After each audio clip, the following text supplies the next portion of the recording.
When I first caught up with the main ReZero novels, I remember reading this theory and being blown away by how well-structured and comprehensive it was. Later, when I caught up on the side stories, I expected to find holes in it. To my surprise, though, the theory held up remarkably well. I'm confident this will surprise you too, even if you're a novel reader. However, if you're an anime-only viewer, you might want to come back after Season 4 ends, as this theory covers a lot of what happens secretly behind the scenes. That said, if you don't mind spoilers, feel free to stick around. While it's best to be caught up through Season 4, you'll honestly understand most of it if you've watched everything released so far, provided your memory is fresh. After all, the theory I'm about to share brings together all the little mysteries the series has left breadcrumbed so far and pieces them together with lore fragments from Arc 6. To be clear, this isn't my theory. I honestly wish I had been the one to spot all the intricate connections I'm about to show you.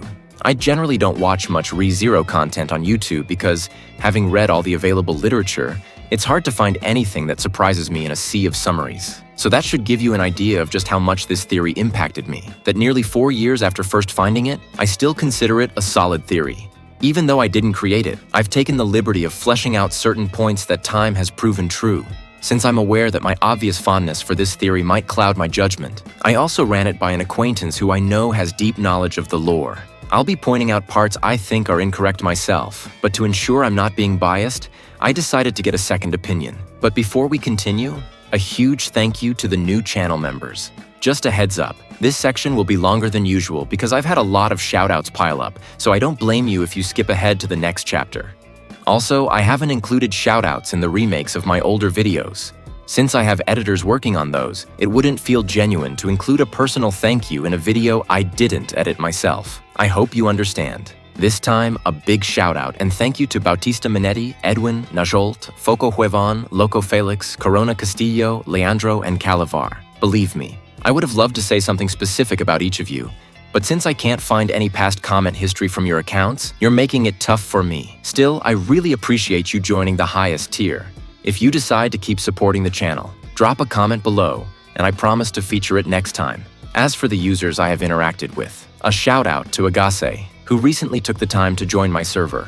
I hope you're having a good time there. And a special shout out to Yesus, who has rejoined the membership and who I see active on Discord. Over on my English channel, I want to thank Fingermove. I don't know you personally, but your profile picture is adorable. Also, a shout out to Cornelius. Thank you so much for becoming a member. I hope to chat with you in the YouTube comments soon. Alright, let's get started. Welcome to the biggest ReZero Season 4 theory.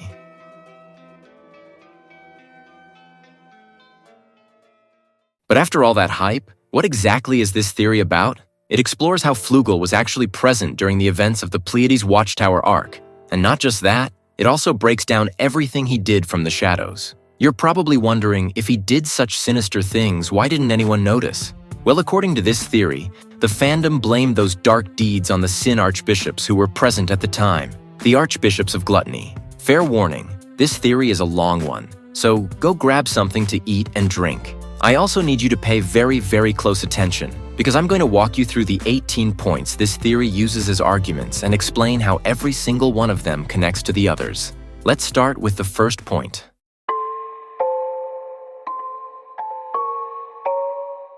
This part of the video explains how it's possible that, on the night Subaru lost his memories, the entity that spoke to Meili used a Sin authority on her. I know those of you watching this already know what Arc 6 is about, and this video isn't a summary. However, you need to remember this specific scene. It's the night before Subaru wakes up with his memories gone. It's later revealed that he went to the library on this very night and something happened. Obviously, we know that's where he entered Reed's book and lost his memories, but let's not get ahead of ourselves. We know that during his visit to the library, another member of the faction went there at the same time, Meili. But unlike Subaru, who only visited once, she went twice. Her first visit coincided with Subaru's arrival. It's revealed that she was looking for Elsa's book, and when she saw our protagonist, she worried he might doubt her loyalty for seeking out her old enemy's book. So she panicked and left. However, it's made clear that she did speak to Subaru, and the Subaru she spoke to was still the usual Subaru. You know, the idiot we all know. The novel even emphasizes this with the first dialogue they share that night, which I'll show you next.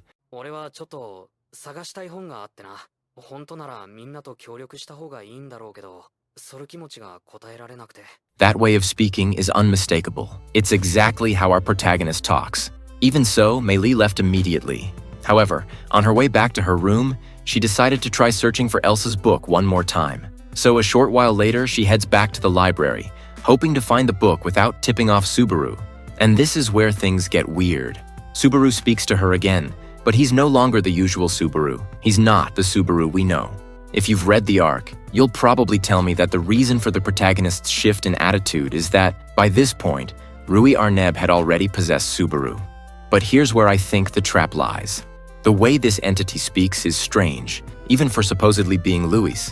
On top of that, the person inhabiting Subaru's body says things like, "I will make sure to remember your worries and anguish," all while kissing Meili's hair. It's stated that, in that instant, Meili felt a pain in her chest, and the narration cuts off there. But the author of this theory postulates that the reason for Meili's chest pain is that right then and there, the unknown entity inside Subaru's body consumed the worries and anguish it had just mentioned. Honestly, this whole scene is really weird, but it looks a lot like a Sin Archbishop using their authority. Just like Gluttony activates their authority by touching their target, perhaps this supposed authority requires similar contact to work. In this case, that contact happened through the protagonist's action toward Meili. Leaving the strangeness of the scene aside, Meili describes feeling dread and a sudden pain in her chest. The next day, depending on amnesiac Subaru's actions, she attempts to either confront him or kill him. And all of this seems to be a direct result of the authority that apparently stripped away the worries holding her back that night. Besides, it's a bit odd that Meili would try to kill Subaru now. I mean, if she wanted to do it, she could have done it in the desert using one of her witch beasts. Why kill Subaru now that she's inside the tower and can't use her divine protection? In fact, she even comments on this peculiarity herself when looking back on the event.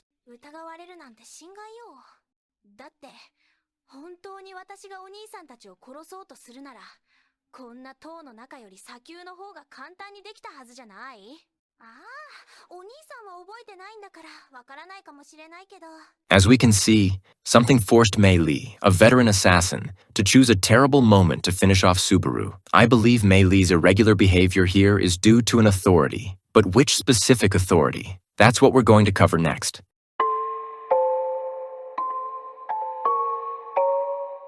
This part of the video speculates that the mysterious entity's authority is actually the authority of Gluttony, and I'm about to explain why. The authority supposedly used by possessed Subaru is strikingly similar to the authority of Gluttony when it eats a person's memories. Both authorities, the mysterious entities and the Gluttony siblings, require physical contact with the target to take effect. Obviously, this unknown authority doesn't work exactly the same way the archbishops of Gluttony use it. While the original authority consumes all of a victim's memories, this variant only consumes specific memories and emotions. It also doesn't seem to require the victim's name to be spoken to activate. But let's move on.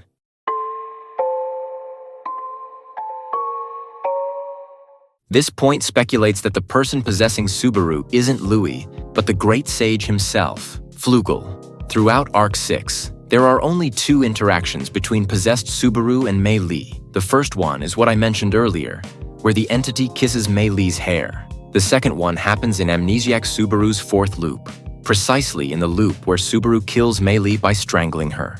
Amnesiac Subaru discovers this because he reads her Book of the Dead. When he witnesses the moment of the girl's death, he observes the following.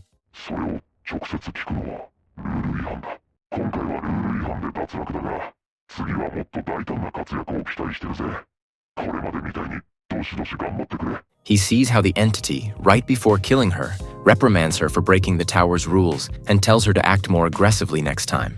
Now, how could there be a next time for someone who's already dead? That makes zero sense. At least that's what Meili thought before she died. But things change if this message was actually meant for someone who can redo things, someone who can try again, someone like Subaru. Following this, amnesiac Subaru wakes up with no memory of what happened, but with the phrase Natsuki Subaru was here written in Japanese. In retrospect, we know that at this point in the story, it was Rui who left a part of herself inside him. Her goal was to force amnesiac Subaru to create an identity distinct from the original Subaru, so that once that happened, Rui could devour him. Furthermore, if we stick to the belief that Rui was behind all this, it's logical to assume she used the Japanese knowledge she gained from Subaru to write the message Natsuki Subaru was here. But there are a couple of problems with that assumption. The issue is that the Subaru who terrifies and murders Meili acts and speaks differently from the Archbishop of Gluttony we know. Aside from her verbal tics, her most defining trait is that she refers to herself as we. This is a characteristic she and her brothers share when they speak. However, the mysterious entity possessing Subaru at this moment doesn't use we. Instead, he simply uses I. To help you understand this better, I'm going to show you the dialogue where both characters speak. I need you to pay very close attention to how they express themselves, as understanding this point is vital for the rest of the theory.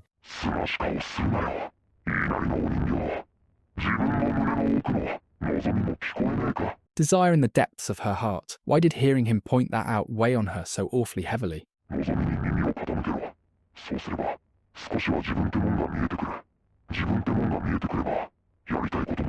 That is how possessed Subaru speaks, using the pronoun I. Now I'll show you how a Sin Archbishop of Gluttony typically talks. Remember, this archbishop uses the pronoun we.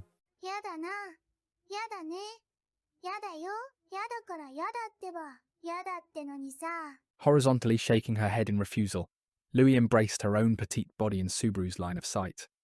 With no signs of the smile fading away from those lips, her refusal was merely an appearance as well. It was a young girl with her true feelings beyond perception. No, perhaps it should be said they were vague, with no point to grip on.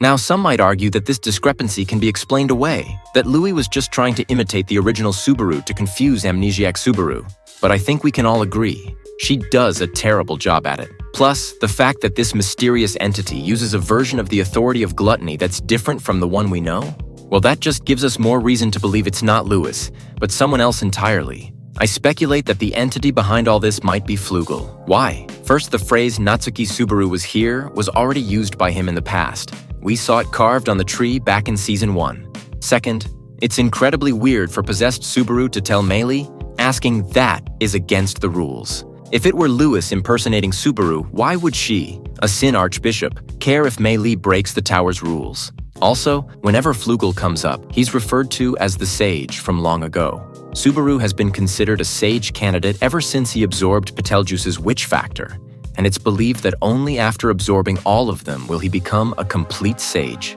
If Subaru, as a sage candidate, already possesses an authority, it's not far-fetched to believe that Flugel, being the superior version, has at least one authority of his own. The original theory wraps up this section by suggesting that, as weird as it sounds, Flugel has plenty of reasons to support Louis at this point in the story. Why? Because he is testing Subaru. How is he testing him? Simple.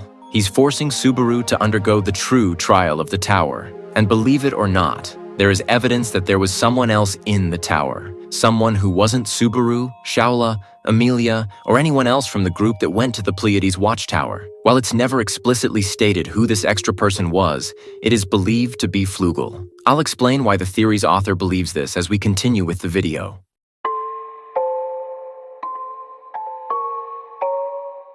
This point explains why it is believed that Flugel is sealed inside Lagna and how he can orchestrate everything from the inside. Prior to Arc 6, we didn't have much information about Lagna. We had bits and pieces here and there, but nothing substantial. However, this arc drops some crucial information. The first major speculation comes from Rui Arneb, who says something interesting when talking about Lagna. But Rui also despised being directed.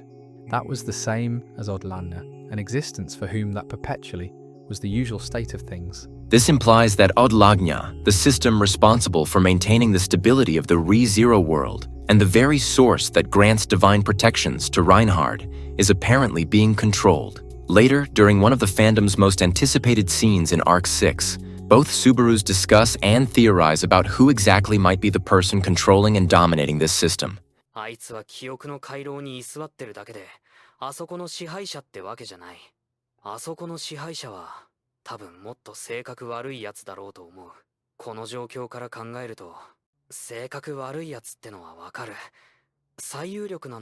Halting words there for once Subaru and Subaru collectively stated.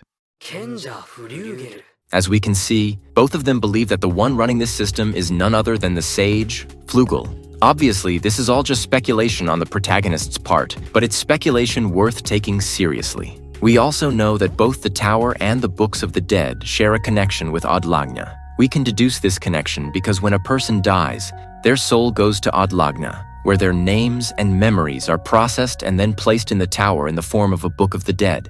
So, if it's not Louis running this system, is it possible that our other suspect, Flugel, is watching over the entire tower from some inaccessible area? Remember, in the tower, we met major figures like the Divine Dragon and the First Sword Saint. We were supposed to meet the Sage too, but instead, we got his Temu knockoff, Shaola.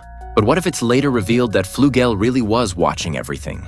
Just as Echidna's soul could see everything happening in the sanctuary from her grave, what if Flugel has been watching all this from some inaccessible or barely accessible location in the area? Two inaccessible places come to mind. First, the novel mentions that in a certain part of the tower, there was a spot that required 7 things to access.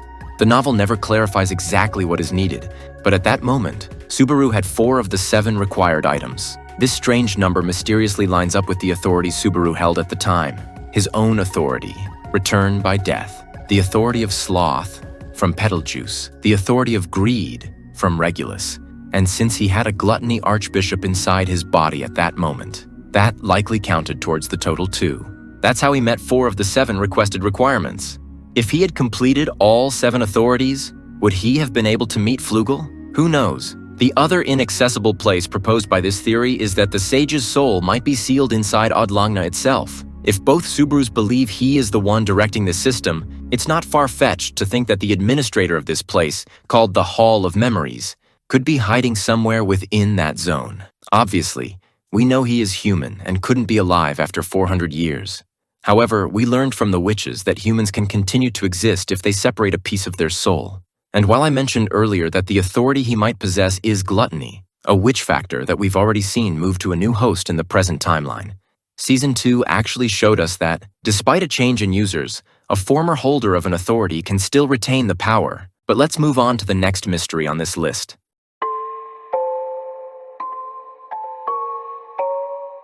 This part of the video speculates on how this symbol, which Taipei uses to represent the void left by the power of gluttony in its victims, actually holds deeper meanings than it seems. If you've read Arc 6, it probably won't come as a surprise to know that this symbol is used to represent the people devoured by gluttony within the minds of those who remember them. When Ram looks back on her past and remembers her sister, she's represented by this square. Cladding her small body in wind, Ram bolted through the village as if a gale. What those lips announced referred to her one and only, whom she loved even within the slightest thought. Curiously, these squares also appeared in chapters 33 and 72, which, if you're wondering, are the chapters where Subaru loses his memories and subsequently regains them. The author pulled a cool move by using these symbols, derived from gluttony's power, as the titles themselves. As we can see from the examples I gave you, it's safe to say that if we eventually spot these symbols in the narration, it means the person in question has been affected by gluttony but isn't aware of it. But what would you say if I told you that Rui Arneb herself, one of the Sin Archbishops of Gluttony, also has these symbols when she speaks? How is it that the Archbishop of Gluttony herself is affected by something she's supposed to control? Well, that's exactly what I'm going to explain now.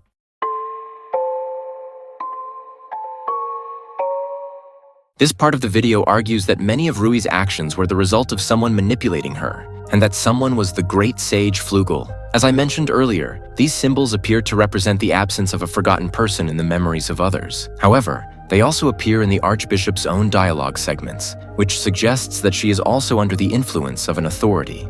In the chapter named after her, Chapter 75, we see these squares appear when her life is briefly discussed. Without realizing such emotions of Rui, her elder brothers, who successively resumed eating for fulfilling their own desires, she also felt irritated at. Unlike the alteration we see in Ram, where only things related to Rem are censored, in Rui's case, the words being altered and censored by these symbols are heart and mind. This difference in the method of alteration implies the possibility that Rui is being affected by a different authority than the one affecting Ram. This becomes even clearer when we consider that the Archbishop spent her entire life in Lagna, and the only person who, according to this theory, could have been there is Flugel. Was he the one who controlled and influenced the little girl's actions? But exactly how does this authority affect Rui? Here comes the tricky part. So I'm going to ask you to pay very close attention to what happens next. The moment Subaru meets Rui and she places her clone inside him is mentioned and narrated twice in the novel. However, the 2 times we see this scene, we see it from 2 different points of view. The first point of view is given from Rui's perspective. While she was placing her clone inside Subaru, she hears the following. As we can see, she only hears Subaru say something, but she doesn't catch the whole thing because the rest of the phrase is instantly censored by something. Later on, when Subaru regains control of his body, the author narrates this moment again, but this time from Subaru's point of view. And surprise! When the story describes what he saw, the censorship that Rui experienced is nowhere to be found.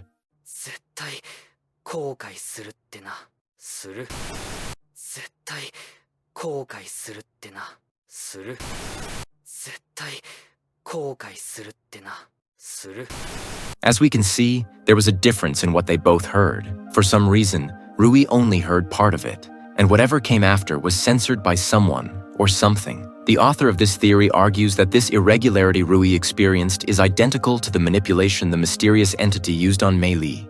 Since this entity removed Meili's worries when they met at the start of the arc, it triggered her attempt to kill Subaru the very next day. And here, the tower is doing the exact same thing to Rui. It blocked her from hearing Subaru's warnings, specifically when he warned her that experiencing his authority is no easy process. The mysterious entity censored the protagonist's words to force the girl into believing that everything would go according to her plans.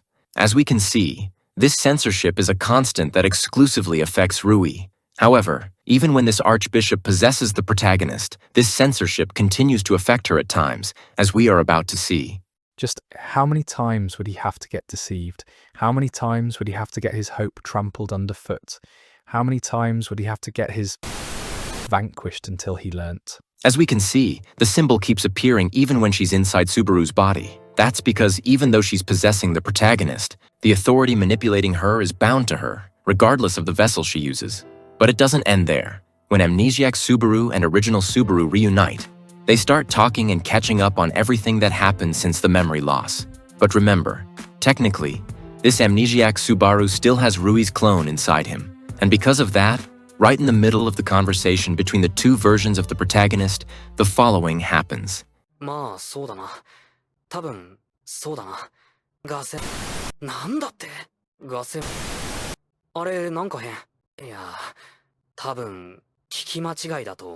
These symbols only show up in amnesiac Subaru's dialogue, and they stop appearing the moment Rui's clone leaves his body following the merger of both versions of the protagonist. Because these squares never reappear after Rui is expelled from Subaru, it's easy to believe that Flugel's authority wasn't active on Subaru himself, but rather attached to the Rui clone hiding inside him. The theory's author highly doubts that this censorship is just Tape hiding information from us. Instead, he believes something is genuinely affecting amnesiac Subaru in real time. But let's move on.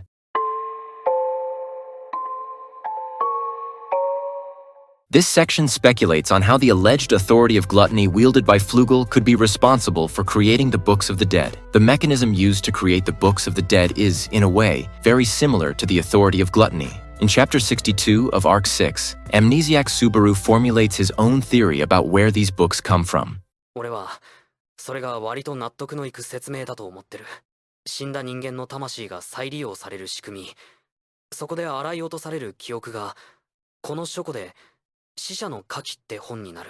In this passage, Subaru explains that the system creating the books recycles the souls of the dead along with their memories. Once the soul is drained of its memories, the system automatically generates a book of the dead. Then he adds the following. 本当なら、オドラグナがやってたはずの魂の固化作業を勝手に自分でやってる。それで、そぎ落とした記憶を自分の腹に入れて、文字通り他人の人生を食い物にしてきたってわけだ。If Subaru's assumption is correct, what the authority of Gluttony does to its victims is eerily similar to the system's process. While Lagna strips memories from the soul and stores them in the form of a book, Gluttony strips memories from the soul and stores them in its stomach. The theory's author highlights the similarity between both processes to argue that this is possible because Flugel also wields the authority of Gluttony. On top of that, when a person reads someone's Book of the Dead, a book which, let me remind you, is a product of the Tower's exclusive process, those strange symbols appear once again. The girl in black was abnormally strong.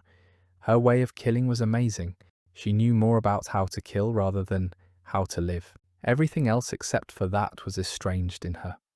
るもの。だったらあなたに任せた方がうまくやってくれるわ。 But let's continue with the video.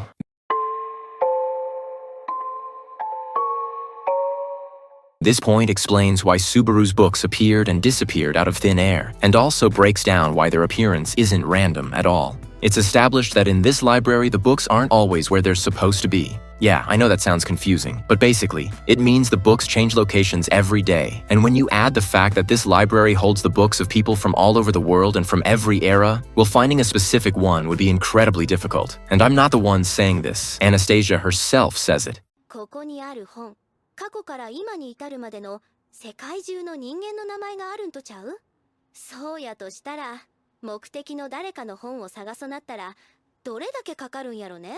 Yet despite this, several books are found by sheer chance, even though we were told the odds of finding the specific book you're looking for are practically zero. For example, Reed's book was found almost immediately not once, but twice by Subaru, and on both occasions, he had just been wishing he could find it. But I don't see this as just plot convenience, and I'll explain why. After activating Corleones and reading Reed's book for the second time, Subaru can sense his ally's presence through his authority every time he returns by death. However, it's not until the loop where he stays alone in his room that he senses another presence, or rather, a faint light through his authority. In retrospect, this presence was what made it possible for him to find his own books of the dead. But the weirdest part is that when he found them all in perfect order. I mean, first he found the book where he died at the hands of Elsa, then the book narrating his second death by her, and right after that, out came the book describing how he died to the three thugs at the very beginning. There's nothing strange about Subaru finding his book. What is strange is that he finds them exactly when he's alone and in the exact order needed for him to regain his memories. Remember how I mentioned earlier that Flugel has control over the books of the dead? Well, what if he also controls where and when they appear in the library? If that's the case, then if a normal person walks through the library, they might only find the books Flugel wants them to find. This would explain the immediate appearance of Reed's book at crucial plot moments, and also why Subaru's books appeared at such a convenient time. But let's take a breather and move on to the next point.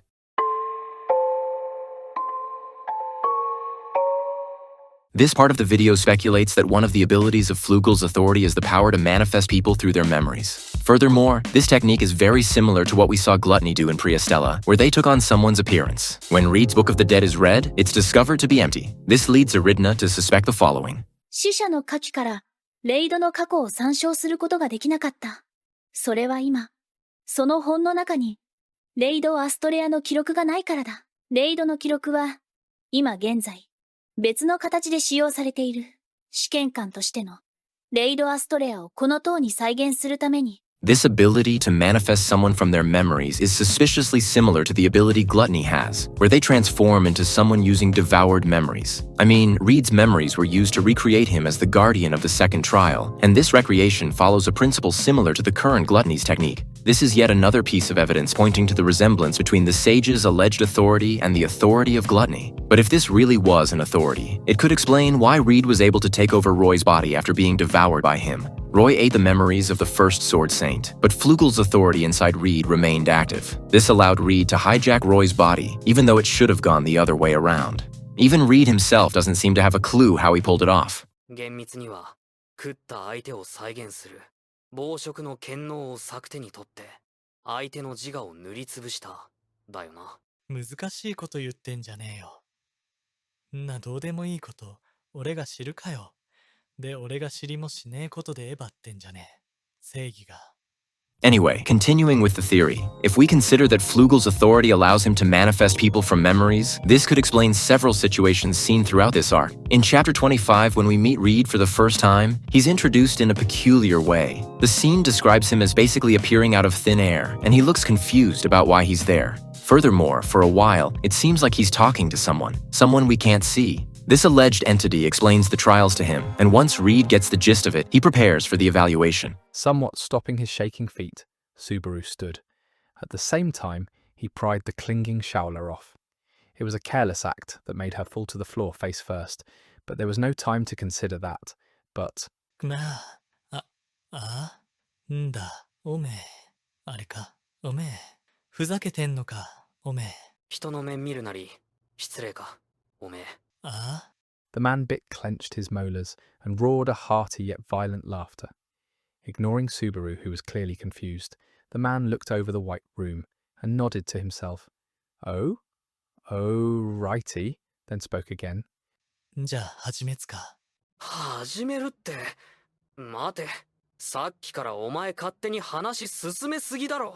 Also, remember when Rem manifested to help Subaru in this arc? Well, the exact same thing happened here as it did with Reed, and the person supposedly only he could see. A version of Rem appeared right in front of Subaru and Rui, but only he could see her. For some reason we still don't know, Rui couldn't see the maid. So far we have Flugel with an authority that allows him to manifest people through their memories. Rui discards Rem's memories, and in the very next scene, we have Rem's memory manifesting and appearing before Subaru. Suspicious, right? According to this theory, it's safe to say that Flugel was manipulating several people throughout this arc using his authority. Anyway, let's move on.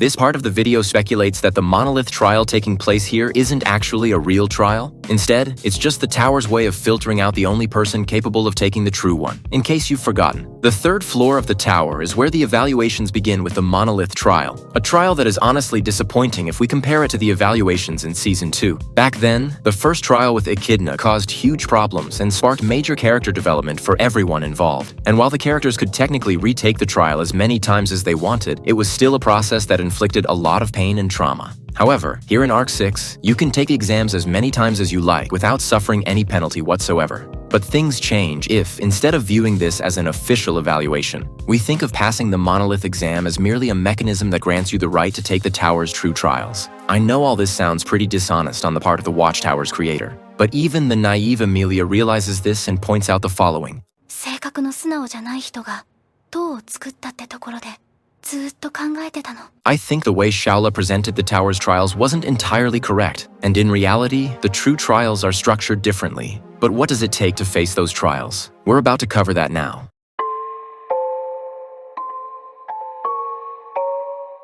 This part of the video speculates on why exactly Subaru's presence is necessary for the real trials of this place to begin. When we arrive at the tower, we find out that Shaola attacks anyone who gets close while she waits for her master's return. We don't know why she recognizes Subaru as her master, although she claims it's because of his scent. But it's safe to say that if you're planning a field trip to the tower, you need Subaru just to get there and be let through. Then we reach the third floor, the monolith trial, which requires specific knowledge from Subaru's original world.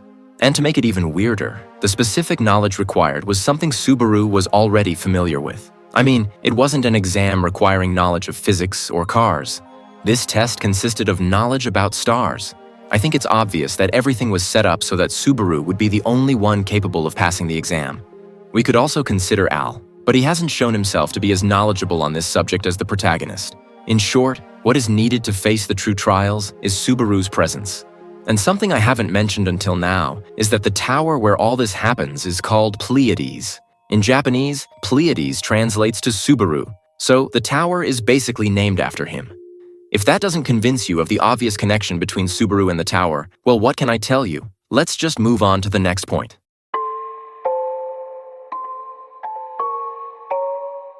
This part of the video claims that based on the obvious connection between the tower and Subaru, the trials here were designed with the specific knowledge that he can die and redo things. As I mentioned earlier, when possessed Subaru kills Meili, the entity murdering her, who we believe is Flugel, says something peculiar to her.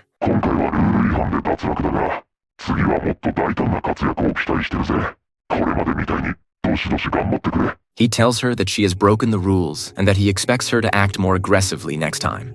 This implies that Flugel is aware of Subaru's ability, and if he is indeed the one creating the books of the dead and making them appear for our protagonists, then he must know that Subaru can redo things.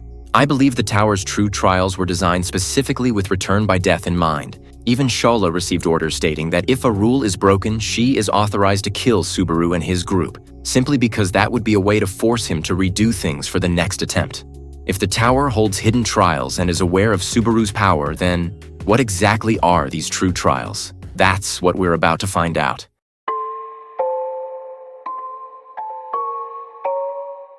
This part of the video explains the actual goal behind the tower's true trials. Their ultimate objective would be to test the resolve of Subaru and his friends, just like Echidna's trials did. If we look back in retrospect, specifically from the moment Subaru loses his memories to the moment his group finally overcomes all the tower's obstacles, We see that he had to relearn a lot of things about himself. We know Subaru always thinks his achievements aren't that big of a deal. But at this point in the story, through his amnesia, amnesiac Subaru gets to look at original Subaru as a completely different person. It is here that he finally begins to see his own worth, and it is this positive perspective that gives us the line we all love so much from this arc. 夏木スバル、お前はすごいやつだって。俺はちゃんと分かってるから。お前ならきっと大丈夫だから。It's only when we look at all the growth Subaru achieved through the tragedy of losing his memories that we can see these trials are genuinely similar to Echidna's trials. As I said, those trials pushed for character development, unlike the boring monolith trial. On top of that, during the course of this trial, something curious happened that we completely missed. Something that helps reinforce this theory about the tower's true trials. It turns out that in amnesiac Subaru's second loop, when he is pushed and tumbles down the stairs, right in the middle of the fall, he hears a voice say, Memories are what shape people. Who are you? I believe these are the tower's real trials, making Subaru lose his memories and forcing him to rebuild his identity from scratch. All this while facing the challenges the place throws at him, knowing full well that he possesses return by death. Finally, I suspect there are 3 true trials. Each has a different purpose, and each one begins the moment Subaru visits the Hall of Memories. But we'll cover each of those in a bit.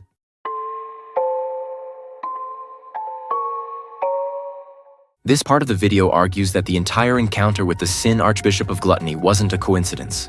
Instead, it was planned, not by Rui, but by the great sage himself, to use this situation as part of the true trials.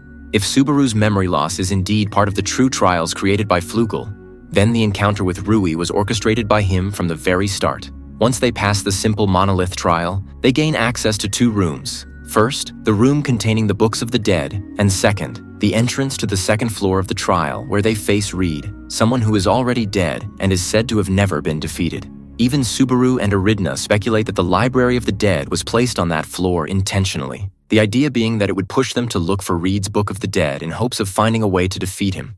だから、死者の書きを読めば、そいつの死因がわかる。これは立派な攻略手段だ。ひょっとすると、死者の書きは、遠回しにそのためにあるのかもしれねえぜ。それは、盲点だった。だが、言われてみれば確かに。わざわざ死者を試験官としては位置しているぐらいだ。狙いはそこにあったとしてもおかしくない。And when they start looking for Reed's book, they find it quickly. Not just once, but twice. Even though, with so many books there, it should have been highly unlikely. ここにある本、過去から今に至るまでの世界中の人間の名前があるんとちゃう？そうやとしたら、目的の誰かの本を探さなったらどれだけかかるんやろね。So Subaru opens the book and encounters Rui, who is also being manipulated by an authority, Flugel's authority. There are too many coincidences here that make me think this wasn't just chance. It was planned. Even Subaru asks himself this very question when he exits the Hall of Memories for the second time. 暴食と接触させられる罠は、ひとまず党の狙いではないだろうから。それは、まあ、そうだな。It was unknown whether the creator of the tower had taken into account the transition to being before an instantaneous death. It was perhaps only incidental that it ended up like this, is what he'd like to believe.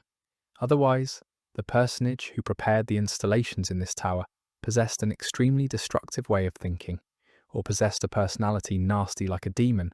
Furthermore, Subaru mentions that Rui didn't know he was going to appear, meaning it's not like she planned all of this. けど、暴食には俺を呼びつけようって考えはなかったように見えた。あいつにとっても、俺が来たのは計算はずって感じで、レイドの死者の書に細工はなかったはず。Something curious to add is that we also don't know how she got to the Hall of Memories, but we do know that Rui has been in that place since she was born and cannot leave. Remember, this theory suggests the possibility that Flugel has been in the Hall of Memories for a long time, even longer than the girl. So, could it be that he put Rui there as part of the trials? I mean, if he already placed one girl as a guardian, why not another? And if we consider the possibility that Flugel was the previous user of the authority of Gluttony, could it be that he was the one who passed the authority on to Rui? Anyway, let's move on to the tower's true trials.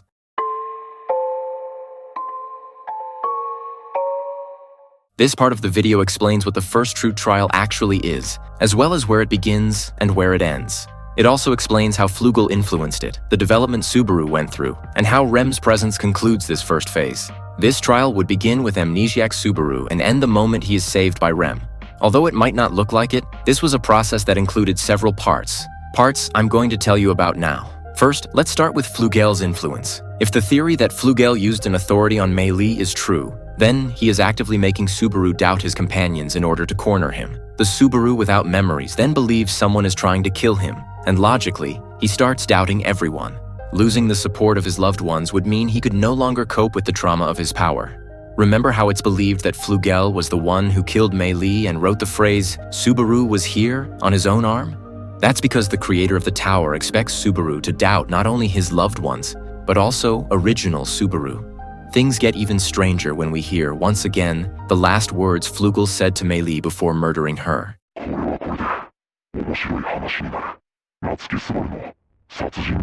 It's after this dialogue that we see the protagonist momentarily descend into madness as he distances himself from the others.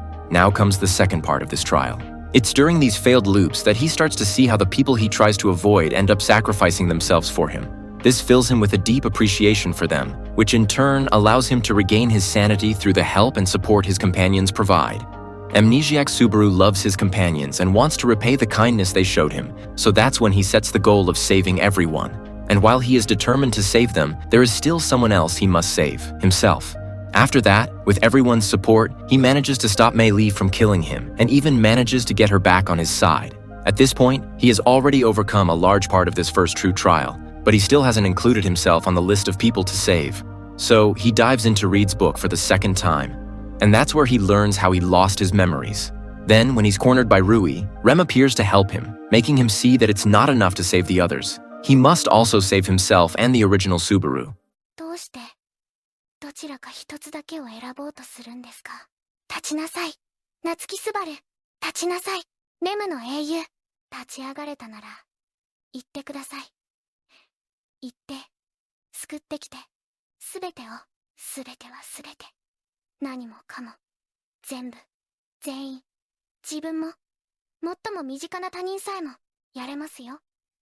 だってスバル君はレムの英雄なんです。 So now, it's time to cover the third part of this section, where we need to talk about why Flugel manifested Rem. If you remember, I mentioned that it was Flugel who set a trap for Subaru using Rui, so it wouldn't be strange that just as he screwed Subaru over, he'd also give him a way to get back up. That way was Rem. It's not that Flugel wants to leave Subaru at a dead end, he just wants to test him, make him suffer, and then watch how he overcomes these obstacles. After all, as long as he's careful not to push Subaru too far, the protagonist can always reset everything with return by death. But getting back to Rem, her appearance was peculiar. Besides just helping him, she also awakened a superior greed within Subaru. He went from wanting to save everyone else to finally including himself among the people to be saved. And this new greed, in turn, also awakened Corleones for the very first time. At the same time, what had increased was not just that. Purified by the words of the young girl, that which had stagnated in black gave rise to radiance and altered its very form, and commenced pulsating from what was the strongest desire stemming from the core of Natsuki Subaru. It pulsated, that which had lost anything and everything and had been deserted by entirety. Yet furthermore, wishing, desiring, wanting to fasten and secure everything, wanting to not lose anything at all from these hands, wanting to not let go of oneself, from oneself's own hands. Concording with the cowardly greed which implored so, it bloomed by becoming a power which granted this wish. The factor wandering and jolting, connected together with existence. 来いよ、コルレオニス。 Within Subaru, the seed of the greed, lost of destination, budded. Could it be that the purpose of this tower trial was to create the specific conditions needed to guide Subaru's desires? Specifically, to guide them in a way that would allow him to properly forge the authority he inherited from Regulus? Let's remember that Corleones was fundamental to overcoming the following trials. It was so useful that I genuinely don't see how it would have been possible for Subaru to clear the obstacles that followed without using this new power. But let's move on to the second true trial.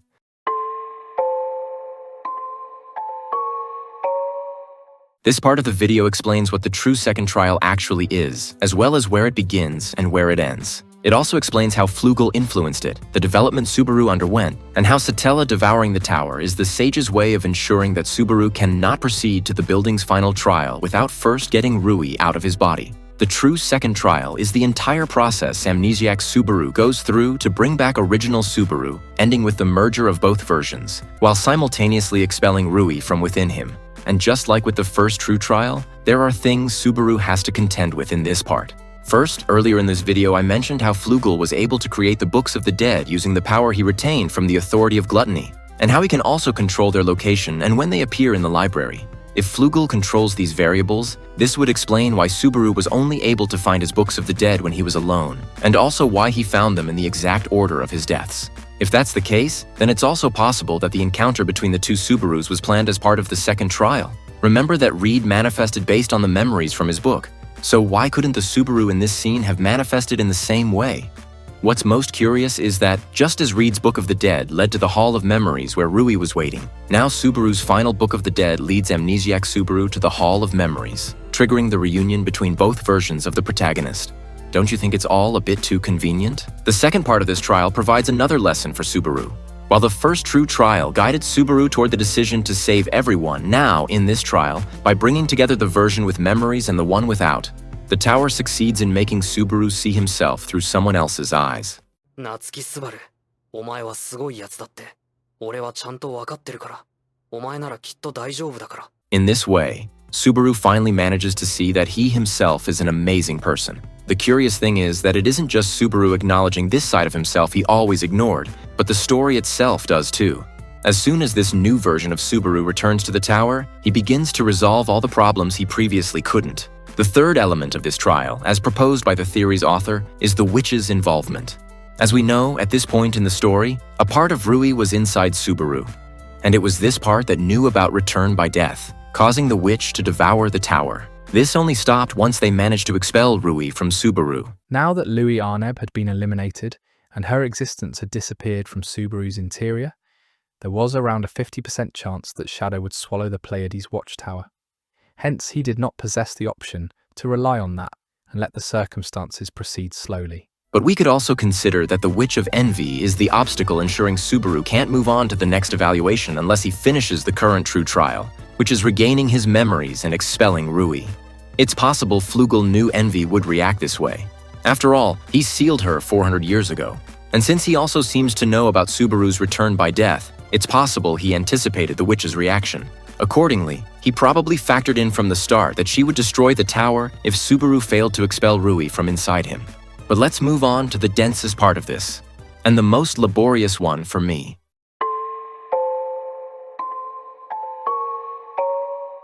This part of the video explains what the true third trial actually is, as well as where it begins and where it ends. It also explains how Flugel influenced it. However, this trial doesn't focus on Subaru's character development. Instead, it tests his group's combat capabilities to benchmark their current strength, with the ultimate goal of proving they possess combat power capable of rivaling the group from 400 years ago. The group that sealed the Witch of Envy. This part is tricky to explain, not only because it's the longest section of the theory, but also because Arc 6 ended abruptly due to the witch's appearance. Because of that, the true third trial wasn't explored further. With that in mind, I'll tell you that the real third trial begins from the moment the two Subarus merge and ends when Emilia places her hand on the monolith, thereby becoming the tower's new administrator. But let's start with this part. The first thing Subaru has to discover here is the fifth rule. 5. 試験の破壊を禁ぜず、図数。 The curious thing is that, once again, this rule could only be discovered by Subaru. The fifth rule, that Shaola had zipped her lips shut and refused to tell them, was, 試験を壊すことは禁じない。この塔のルールは壊せる。 as challengers, the trials constrained their actions. At the same time, though, the rules also constrained Shaola's actions since she was one of their examiners. What's more, he is the one who deduces that they needed to buy time for the person at the top of the tower, Emilia. ベアコ、ミリー、時間を稼ぐ。俺たちの勝利条件はエミリアタンの勝利。 So, the characters come to the conclusion that they don't need to complete the tower's trials. Instead, they just need to rewrite the rules of the building. And now that we've mentioned that, what exactly is the purpose of the true third trial? The true third trial is strange. Subaru doesn't get character development from passing it. Rather, it only tests what he's learned from the previous evaluations. this trial doesn't seem to evaluate Subaru as an individual. Instead, it evaluates his entire group, specifically testing everyone's strength and combat strategy. And they do all this while being supported by Subaru's Corleones. To conquer the top of the tower and complete this phase, the participants must deal with and hold off the tower's 3 legendary heroes, at least until Emilia arrives and places her hand on the monolith. So why is this trial presented this way? It's because by pitting the participants against the heroes from 400 years ago, the tower is seeking to determine if they have the strength necessary to deal with the witch when the seal is broken. Remember, the tower was built to watch over the seal. So, if anyone wants to become the administrator of this place, they must also prove they can rise to the occasion. For now, let's recap the characters they have to face. Let's start with Shaola. Remember that Flugel prepared the 3rd trial and its dangers, so he also set up Shaola as part of the obstacles. She is someone who transforms whenever a rule is broken. But every time she transformed, we never actually knew which specific rule was broken. It had been established that if the participants left the tower, that would be breaking a rule. But in one loop, Subaru left, and yet she didn't transform. He looked at that, frozen in place. Shaola, her head crushed, was sprawled down on the floor, with her body a complete sight for sore eyes. It also seems that Shaola has no control over herself when she transforms. She simply feels the change coming. It's like a switch that flips inside her, regardless of her own wishes. And if that's the case, who triggers the switch? The most logical answer is that the one doing this is the administrator and creator of the tower, Flugel. Yes, this seems a bit underhanded and dirty, but so far, everything the sage has done falls into that category, so it doesn't sound all that strange. I believe Shaola was designed to transform even if a rule wasn't actually broken. The goal was to force the challengers to face her and prove they can handle the representative of someone who helped fight the witch 400 years ago. Then there's Reed. One of the reasons Reed wasn't such a huge pain at the start of the fake 2nd trial was that he couldn't leave the room he appeared in. But everyone panicked when, after possessing Roy, he managed to break that restriction and move freely throughout the tower. But here's the weird part. Before being eaten by the Archbishop, he was fighting him and wiping the floor with him like it was nothing. But all of a sudden, Reed decided to let himself be devoured by his enemy. Gihi, Kawa, ahahaha. Nanda sore? Nani sore? Nani sore? 急になんだよ。どうして急にそんな気になったのさ、赤毛のお兄さん。それが嫌だからって、僕たちや俺たちをこんだけ振り回してくれたくせにさ。息が変わったんだよ。まあ、そうだそうだ。Remember how I mentioned it seemed like Reed was talking to someone only he could see? This point theorizes that his sudden change in attitude was due to the influence of Flugel's authority on him. Reed is a product of memory recreation from the books. Remember, we didn't just see Reed manifest based on his memories from the Book of the Dead.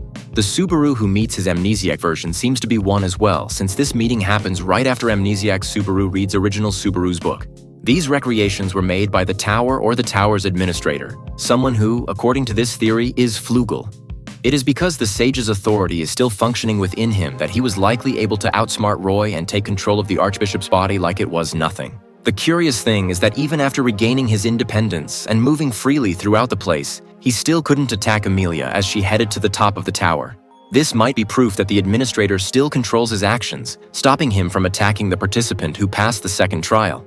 However, while Emilia tackles the final trial, Reed is tasked with attacking Subaru's group. Now let's move on to another factor of this trial, the divine dragon at the very top of the building. When Emilia reaches the top of the tower, the situation gets weird. There isn't a specific object she needs to touch, nor is there a voice in her head telling her what to do to start the trial. There is only Volcanica, in a trance-like state, speaking a few words to her. なんし、塔の頂へいたりし者、一層を踏む、前の聖願者ち、我ボルカニカ、この名役により、頂へいたる者の志を問わん。 Even though Emilia tries to communicate with him, he ignores her, leaving her no choice but to use force. So far, we know that the 5th rule allows the first 2 tower trials to remain incomplete if the rules themselves are rewritten. And to do that, there is no other option but to force someone to face Volcanica. At least until that person, or someone else, manages to touch the monolith and calm the dragon, which is exactly what Emilia ends up doing. The overlapping question, as it entered Emilia's ears, she widened her eyes and opened her mouth, and loudly answered. みんな、仲良くして。But let's move on to the final enemies left to analyze. Those who also have a certain connection to the master of the tower. While we are already aware of Rui's involvement, let's remember that this involvement came about through Flugel's manipulation. So, why shouldn't we believe that the sage could have also devised a way to lure in the other siblings? Perhaps he deduced that Rui would call for her brothers, and that they would arrive flying on witch beasts, just as Aridna theorized. でも他の可能性もある。陸路に時間が取られるなら、空路を行けば話は別だ。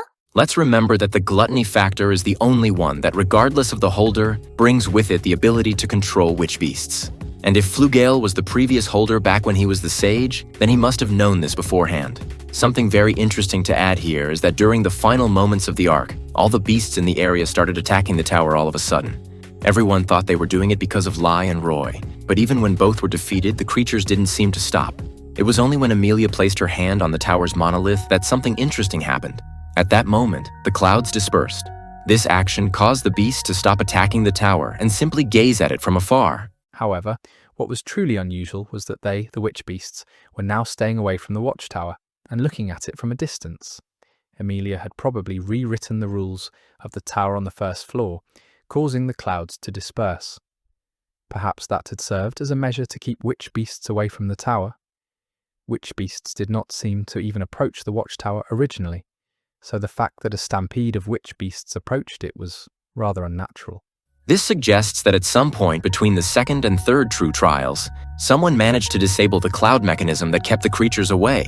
Maybe it was Flugel, maybe not, but it remains very strange that just when things got complicated, someone or something unleashed the beasts against our protagonists.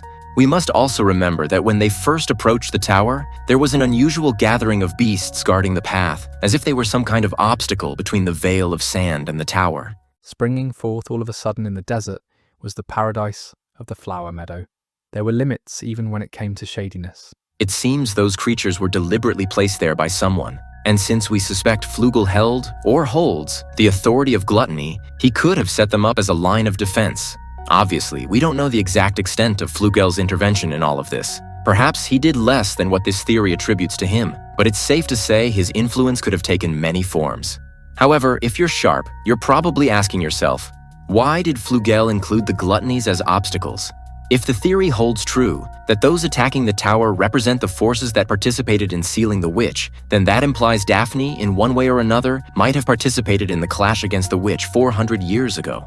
And this gets even more curious when we learn that she died surrounded by a sea of sand, a desert, a place very similar to where our characters are right now. Could it be that Daphne died after the battle with the witch, and thus her factor ended up with Flugel? Naturally, the sage would have acquired this factor either before or during the tower's founding, allowing him to set up all the aforementioned obstacles. Perhaps the witch beasts and gluttony attacking represent the exact strength of Daphne and her creatures during the final battle against the witch 400 years ago. And if this turns out to be true, it would explain why gluttony and the witch beasts were added to the equation of forces attacking the tower in Arc 6. The curious thing is that in a Q&A, Taygeta revealed that if the gluttony siblings were to face Daphne, the result would be a draw. This means that even though Daphne is gone, a group still exists that rivals her in strength. And this equivalent force ended up being defeated by Subaru's group. In this way, the protagonist's group proved they have the strength necessary to deal not only with gluttony, but also, in a sense, the capacity to handle the members of the group from 400 years ago. This was the tower's ultimate goal: to hand over the building's rights to a group capable of overcoming the trials set by the members of the party from 4 centuries ago. Another interesting detail the theory's author points out is the possible reason why witch beasts and witch cultists hate each other. If it turns out that Daphne lost her life in the battle against the witch, it would be a piece of interesting symbolism if the hatred between these two groups stems precisely from the fight between their leaders 400 years ago. まあそこのところの真偽はおいおいってところで話を戻すと、魔獣は実は魔女が嫌い。そうなると魔女教徒と魔獣の仲の悪さは説明がつくやろ。 Honestly, I have my doubts about several parts of this supposed true third trial, but I'll save my comments for the end. For now, let's move on to the next point.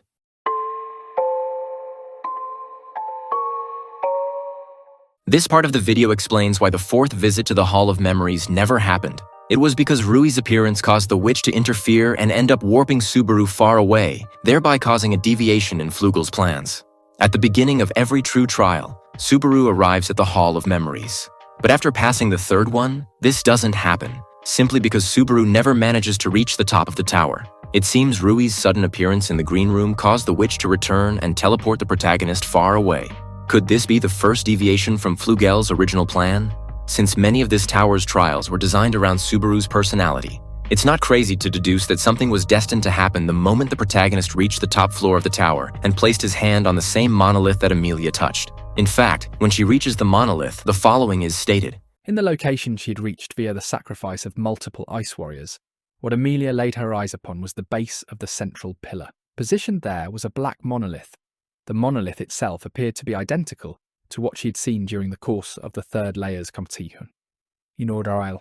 What was different was that the monolith was not levitating, and the presence of an eye-catching feature at its surface, which was supposed to be completely leveled. That was... Having rounded her amethyst eyes in Emilia's field of vision were multiple handprints imprinted onto its surface. 6 in total. Handprints of differing men and women. It could be understood by the size of palms, or the thicknesses of fingers that all of them were hands of separate humans. Merely unmistakable that since those personages went out of their way to leave their handprints together like this, they were on close terms with each other, and were people connected to this watchtower.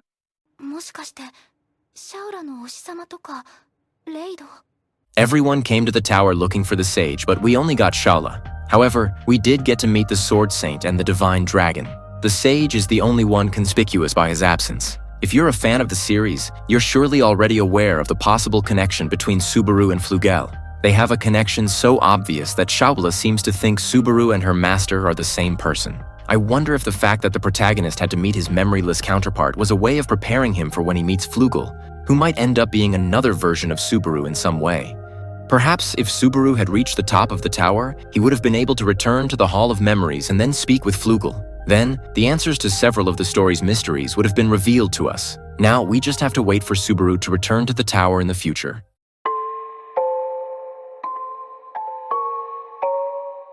After we find out about the 5th rule from Shaula, Subaru has the following reflection. 嫌いになんかならないよ。お前が黙ってたのが理由で、多分すげえしんどい目にあったと思うし、正直、こんな風に追い詰められることもなかったって思うこともある。Facing the silent Shaula, Subaru spoke his mind. There were no lies here. Those were his true feelings. Because Shaula hid information, as per her true intentions, Subaru had been unable to make crucial investigations and had to repeatedly face mercilessly cruel deaths. Not just Subaru. Aside from Subaru, Emilia and Beatrice had to as well. He could never forget the despair, discontentment, and hopelessness he felt during those moments. That is why, if there were to be an existence who were the originator of all of that evil, Subaru would certainly never be able to forgive them, is what he believed. This implies that he seems to believe that everything happening in the tower was the work of a single entity. This entity didn't just cause him to die many times, but also caused the deaths of his friends. That is why he later adds that if there really were an entity behind all this, he wouldn't be able to forgive them. Curiously, Emilia shares a similar sentiment. She's upset about the way the tower's administrator handled things, since in the process, they made Subaru cry and Shaula sad. She hoped Subaru would not blame himself too much. He was not responsible for what happened to Shaula. It was Emilia's and everyone else's responsibility, but to be more precise, he was the one who pushed the achievements of the sage onto Shaula, and binding her to the Pleiades watchtower was responsible for putting her to sleep. Even if he was one of the 3 heroes who saved the world, since he made Subaru cry and Shaula sad, he was just a villain in Emilia's mind. Of course, since she would never have a chance to talk to him, there was no one who could relieve her of this feeling of frustration.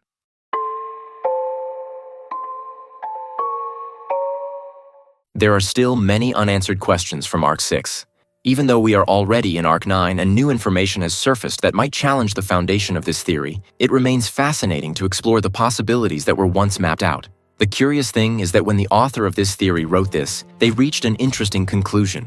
If Rui was truly manipulated, then her true self might be capable of redemption. And surprisingly, they were spot on. Obviously, Anyone could say now that this redemption was coming from a mile away, but I wonder how easy it would have been to predict this back when Arc 6 had just finished. But if it really was Flugel who manipulated amnesiac Subaru, that means we've already seen a glimpse of the sage's personality. And what we saw isn't someone loving and tolerant like our protagonist. It really makes you wonder, what the hell happened to Flugel to make him turn out like that? Before wrapping up, I'll share some observations from my acquaintances regarding their impressions of this theory. As I mentioned at the start, I know for a fact these are people with extensive knowledge of the novel. I should clarify that rather than correcting the theory, they are offering observations on points that we now know have been confirmed or debunked. For example, we now know today that the person who created the Library of the Dead was Echidna, not Flugel, as this theory originally claimed. Since this compilation of observations is quite extensive, I'll create a Google Drive folder with the notes where you can read them in Spanish or English, and I'll leave the link in the comments section. And if the YouTube AI is listening to this, I'm talking about a Drive link related to the video content, not a link to a scam site or anything like that. So please, AI, don't ban me. I also want to let you know that the day after this video goes live, I'll start playing The Prophecy of the Throne. I can't promise I'll make a video about it, but my impatience for Arc 10 has driven me to this decision. So if you want to join me for a stream in Spanish, you're invited to the broadcasts. By the way, I'll also be making a tier list of all ReZero characters, including the novels. I know I did one a while ago, but I didn't record the clips back then, so I've decided to redo it. I'll be alternating days, one day doing the tier list, and the next playing The Prophecy of the Throne. Thanks for making it to this part of the video. This was an old theory I saw a while back, and I talked about it at the time, but since I felt the original video was poorly edited, I decided to remake it. And by the way, it looks like I'll have to redo the iceberg soon. Not so much because of bad editing, but because I now have GIFs for almost every character in the novel. I'm sure I can do it better this time, and while I'm at it, I'll update the info and make an English version for my community over there. But remaking a 3-hour iceberg will be a bit costly, mostly because I have to commission GIFs for every character I'll be talking about. I don't want to say exactly how much I need because I've had experiences in the Latino fandom where people look down on me for setting a financial goal. So if you simply want to support the funding for the iceberg GIFs and for the characters that don't have illustrations yet, please consider supporting the channel, either through a membership or a super chat. But if you do it via PayPal, I'd appreciate it even more since I receive almost the full amount there. Or if you are from Peru, you can support via Yape using this number. I hope you enjoyed this theory, and I'd love to know if you're feeling just as excited as I am about what you just heard and the channel's upcoming iceberg. Remember that a like and a comment help me more than you can imagine, so I ask that you leave a comment with your impressions of the theory or the future of the channel.